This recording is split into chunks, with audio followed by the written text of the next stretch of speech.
بسم اللہ الرحمن الرحیم۔ اللہم صلی علی محمد وعلی آل محمد وبارک وسلم۔ بے حد و بے حساب درود و سلام حضور آقا کریم صلی اللہ علیہ وآلہ وسلم اور ان کی آل پر۔ السلام علیکم سامعین۔ اللہ کے آخری رسول صلی اللہ علیہ وآلہ وسلم نے 5 چیزوں کو اسلام کی اساس اور بنیاد قرار دیا ہے۔ نمبر 1، اس بات کا اقرار کرنا کہ اللہ کے سوا کوئی معبود نہیں۔ نمبر 2، نماز قائم کرنا۔ نمبر 3، زکوٰۃ دینا۔ نمبر 4، رمضان کے روزے رکھنا۔ نمبر 5، بیت اللہ کا حج کرنا۔ یہ 5 چیزیں اسلام کی اساس اور بنیاد ہیں۔ اگر کوئی ان میں سے کسی ایک کا بھی انکار کرتا ہے تو اسے دائرہ اسلام سے خارج سمجھا جائے گا۔ سب سے پہلی اور اہم بنیاد اس بات کی گواہی دینا کہ اللہ کے سوا کوئی معبود نہیں اور حضور صلی اللہ علیہ وآلہ وسلم اللہ کے نبی، پیغمبر اور رسول ہیں۔ جب ایک بندہ اللہ کی وحدانیت کا اقرار کرتا ہے اور رسول کی رسالت کو تسلیم کرتا ہے تب اس بندے پر بقیہ کی فرضیت لازم آ جاتی ہے۔ نماز سب سے اہم عبادت ہے۔ اللہ کے رسول صلی اللہ علیہ وآلہ وسلم نے فرمایا، نماز دین کا ستون ہے۔ جس نے نماز چھوڑی گویا اس نے دین کو ڈھا دیا۔ چنانچہ نماز ہر عاقل بالغ مرد عورت پر فرض ہے۔ نماز کسی حالت میں معاف نہیں۔ زکوٰۃ کے لیے صاحب نصاب ہونا شرط ہے، یعنی بندے کے پاس اس قدر مال ہو جس کی مالیت 52.5 تولہ چاندی یا 7.5 تولہ سونے کی قیمت کے بقدر ہو اور ضرورت سے زائد ہو تو اس مال میں سے 2.5% راہ خدا میں خرچ کرنا لازم ہے۔ روزہ بھی ایک اہم عبادت ہے۔ اللہ تعالیٰ نے ہر بندہ مومن پر اس کو فرض کیا ہے۔ فرضیت کسی سے ساقط نہیں۔ ہاں، شریعت نے اتنا حکم ضرور دیا ہے کہ اگر کوئی مسافر ہو، مریض ہو یا حائضہ عورت ہو تو ان کے لیے رخصت صرف اتنی دی گئی ہے کہ عذر کی صورت میں روزہ ضروری نہیں، لیکن بعد میں اس کی قضا لازم ہے۔ حج ہر اس شخص پر فرض ہے جس کے پاس اتنی دولت ہو کہ وہ بیت اللہ جا کر واپس آ سکتا ہو۔ سامعین، موضوع کی طرف مزید آگے بڑھنے سے پہلے اگر ابھی تک آپ نے ہمارے چینل صرف سچ کو سبسکرائب نہیں کیا تو ہمارے چینل کو سبسکرائب کریں، ساتھ دیے گئے بیل کے آئیکن پر کلک کریں تاکہ آپ کو آنے والی ہماری ہر نئی ویڈیو سب سے پہلے مل سکے۔ سامعین، حج کے لغوی معنی ہیں قصد اور ارادہ کرنا۔ شرعی اصطلاح میں اسلام کے 5ویں رکن کی ادائیگی کے لیے بیت اللہ کے قصد کرنے کو حج کہتے ہیں۔ جب سیدنا ابراہیم و سیدنا اسماعیل علیہ السلام نے اللہ کے حکم کے مطابق بیت اللہ کی تعمیر فرمائی تو اللہ نے حضرت ابراہیم علیہ السلام کو حکم دیا۔ سورہ حج ترجمہ: لوگوں میں حج کا اعلان کر دو، وہ تمہارے پاس پیدل دبلے پتلے اونٹوں پر سوار ہو کر دور دراز کے راستوں سے چلے آئیں گے۔ اسی حکم خداوندی کے ساتھ حج کا آغاز ہوا۔ اللہ تعالیٰ کو حضرت ابراہیم و ہاجرہ اور اسماعیل علیہ السلام کے اعمال اتنے پسند آئے کہ اللہ تعالیٰ نے قیامت تک کے لیے مناسک حج میں شامل کر دیے۔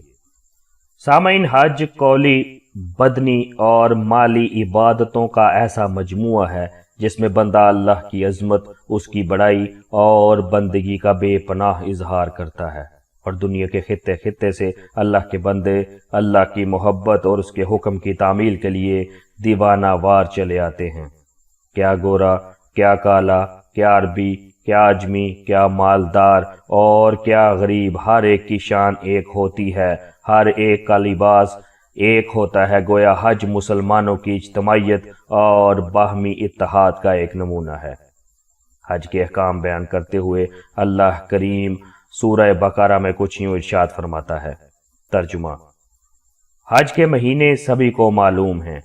جو شخص ان مقررہ مہینوں میں حج کی نیت کرے اس کو اس بات سے ہوشیار رہنا چاہیے کہ اس سے میاں بیوی والا کوئی تعلق، کوئی بدکاری، کوئی لڑائی جھگڑے کی بات سرزد نہ ہو، اور جو کام تم کرو گے وہ اللہ کے علم میں ہوگا۔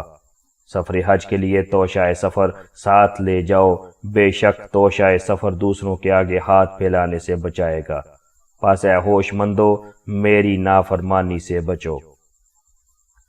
سامعین، حج کی فرضیت حضرت ابراہیم و حضرت حاجرہ اور ان کے فرزند ارجمند حضرت اسماعیل علیہ السلام کی یادگار ہے، اور اسی زمانہ میں حج رائج ہے، لیکن اسلام کے علاوہ کسی بھی مذہب و ملت میں حج فرض نہیں تھا۔ حج کی فرضیت صرف امت محمدیہ کی خاص شان ہے۔ سن 9 ہجری میں آپ صلی اللہ علیہ وآلہ وسلم مدینہ منورہ میں تشریف فرما تھے کہ حضرت جبرائیل علیہ السلام یہ آیہ کریمہ لے کر تشریف لائے۔ سورہ آل عمران۔ ترجمہ: جو شخص بیت اللہ تک پہنچنے کی طاقت و قوت رکھتا ہو اس پر بیت اللہ کا حج کرنا فرض ہے۔ اس آیہ کریمہ کے نازل ہونے کے بعد رسول اکرم صلی اللہ علیہ وآلہ وسلم نے حضرات صحابہ اکرام رضوان اللہ علیہم اجمعین کے ایک مجمع سے خطاب کرتے ہوئے ارشاد فرمایا: اے مسلمانوں، اللہ نے تم پر حج فرض کیا ہے، لہٰذا تم حج کرو۔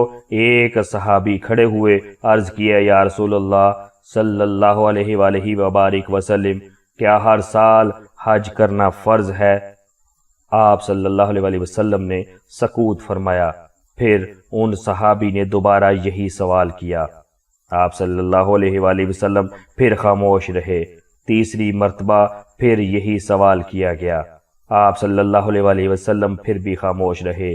اس کے بعد آپ صلی اللہ علیہ وآلہ وسلم نے فرمایا: اگر میں کہہ دیتا کہ ہاں تو یقیناً ہر سال حج کرنا فرض ہو جاتا۔ تمہارے اندر اتنی طاقت و وسعت نہیں کہ تم ہر سال حج کرتے۔ سامعین، پھر آپ صلی اللہ علیہ وآلہ وسلم نے فرمایا: مسلمانوں، جس چیز کا میں حکم دوں اس پر عمل کرو، جس پر خاموش رہوں تم بھی خاموش رہو، کثرت سوال سے بچو، تم سے پہلی امتیں کثرت سوال ہی کی وجہ سے ہلاک و برباد ہوئی ہیں۔ سامعین، خود رسول اللہ صلی اللہ علیہ وآلہ وسلم نے اپنی پوری حیات طیبہ میں 4 عمرے کیے ہیں اور ہجرت سے پہلے 3 سے زائد حج کیے ہیں۔ علامہ بنوری رحمۃ اللہ علیہ فرماتے ہیں: ہجرت سے پہلے کتنے حج کیے اس کی صحیح تعداد معلوم نہیں، البتہ ہجرت کے بعد آپ نے صرف 1 حج فرمایا، جس کو حجۃ الوداع کے نام سے یاد کیا جاتا ہے۔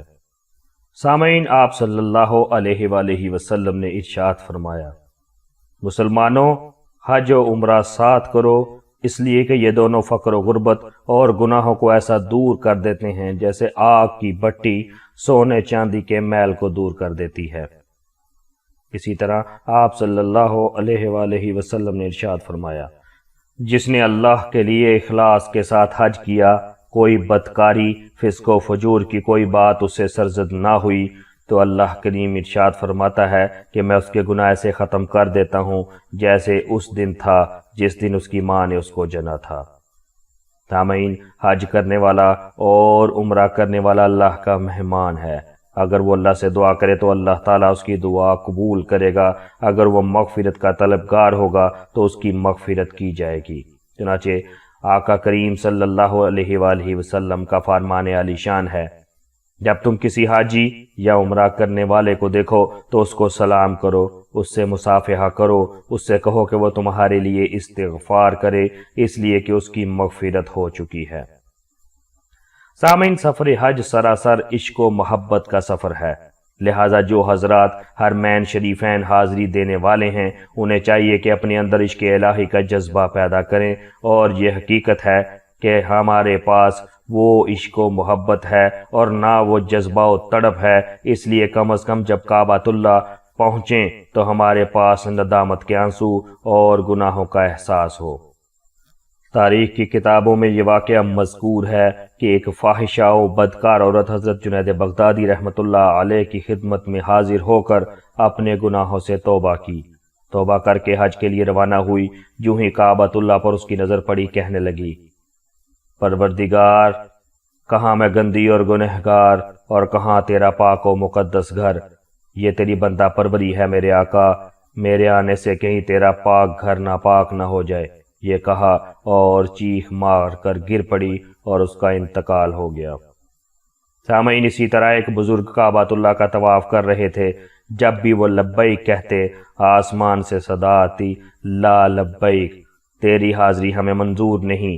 ایک نوجوان بزرگ کے ساتھ طواف کر رہا تھا، اس نے آواز سن لی، کہنے لگا، چچا محترم، جب آپ کی لبیک پر لا لبیکہ کی صدا آتی ہے تو آپ یہاں سے چلے کیوں نہیں جاتے ہیں؟ بزرگ نے فرمایا، اے نوجوان، تو نے ایک مرتبہ لا لبیکہ سنا، تیرا دل ٹوٹ گیا۔ میں 70 سال سے حج کر رہا ہوں اور یہ آواز برابر سنتا آ رہا ہوں، اور اس در کے علاوہ کوئی دوسرا در بھی تو نہیں کہ وہاں چلا جاؤں۔ یہ کہنا تھا کہ اس کے بعد جو لبیکہ کہا تو ہاتف غیبی نے صدا دی، لبیک یا عبدی، اے میرے بندے، تیری حاضری ہمیں قبول ہے۔ اس لیے آپ حضرات انتہائی عاجزی و ندامت کے ساتھ لبیک کہیے، کہیں ایسا نہ ہو کہ ہماری لبیک بھی رد ہو جائے۔ اللہ ہم سب کی حفاظت فرمائے۔ سامعین، علماء نے تحریر فرمایا ہے کہ مکہ مکرمہ کے قیام کے دوران جتنا ہو سکے کثرت سے طواف کا اہتمام کرنا چاہیے، اس لیے کہ طواف صرف اور صرف مکہ مکرمہ میں ہوتا ہے، اور مدینہ کے دوران قیام درود و صلات کا بکثرت اہتمام کرے۔ چنانچہ حضور علیہ الصلوۃ والسلام نے ارشاد فرمایا، جس نے میرے دنیا سے پردہ فرمانے کے بعد میری قبر کی زیارت کی، اس نے میری زندگی میں میری زیارت کی۔ آپ کے روضہ اطہر پر حاضری دینے والے حضرات کو چاہیے کہ سر تپا احترام اور مجسم بادب ہو کر حاضری دیں، اس لیے کہ یہ مقام ادب ہے جہاں جبریل و امین جیسا مقدس و محترم فرشتہ بھی بصد ادب و احترام حاضری دیتا ہے۔ یہی وہ مقدس و بابرکت جگہ ہے جس کی گلیوں میں قرآن عظیم کی آیات بابرکات کا نزول ہوا کرتا تھا۔ چنانچہ آپ علیہ الصلوۃ والسلام نے ارشاد فرمایا، مدینہ میری ہجرت کا مقام ہے اور وہی میرا مدفن ہے۔ قیامت کے دن وہیں سے میں اٹھوں گا۔ جو شخص میرے مدینہ والوں کے حقوق کی حفاظت کرے گا، قیامت کے دن میں اس کی شفاعت کروں گا اور اس کے ایمان کی گواہی دوں گا۔ جو مدینہ والوں کے ساتھ برائی کرے گا وہ ایسے گھل جائے گا جیسے نمک پانی میں گھل جاتا ہے۔ کسی شاعر نے کیا خوب کہا ہے، یہ بارگاہ ناز رسول عربی ہے، یہ بارگاہ ناز رسول عربی ہے، پلکوں کا جھپکنا بھی یہاں بے ادبی ہے۔ عمرہ کے فرائض و واجبات۔ سامعین، عمرہ میں 2 چیزیں فرض ہیں، نمبر 1 احرام باندھنا، نمبر 2 طواف کرنا، اور 2 چیزیں واجب ہیں، نمبر 1 صفا اور مروہ کے درمیان سعی کرنا، نمبر 2 حلق کرانا۔ سامعین، حج کے فرائض و واجبات کچھ یوں ہیں۔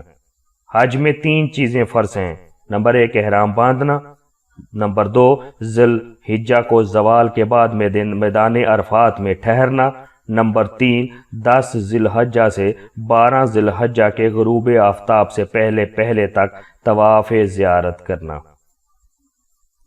سامعین، عورت کو اگر حیض آ رہا ہے تو وہ پاک ہونے کے بعد طواف زیارت کرے گی۔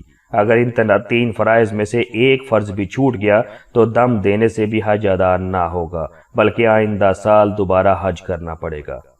حج کے واجبات کچھ یوں ہیں، نمبر 1 صفا و مروہ کے درمیان سعی کرنا، نمبر 2 مزدلفہ میں ٹھہرنا، نمبر 3 شیطان کے نشانات پر کنکری مارنا، نمبر 4 قربانی کرنا، نمبر 5 سر کے بال نکالنا اور دائیں طواف کرنا۔ سامعین، اگر حج کے زمانہ میں عورت کو حیض آ جائے تو طواف زیارت کے سوا سارے ارکان ادا کر سکتی ہے۔ اللہ رب العزت حجاج کرام کی حرمین شریفین کی حاضری کو قبول فرمائے اور ہمیں بھی حج بیت اللہ کی توفیق عطا فرمائے، آمین یا رب العالمین۔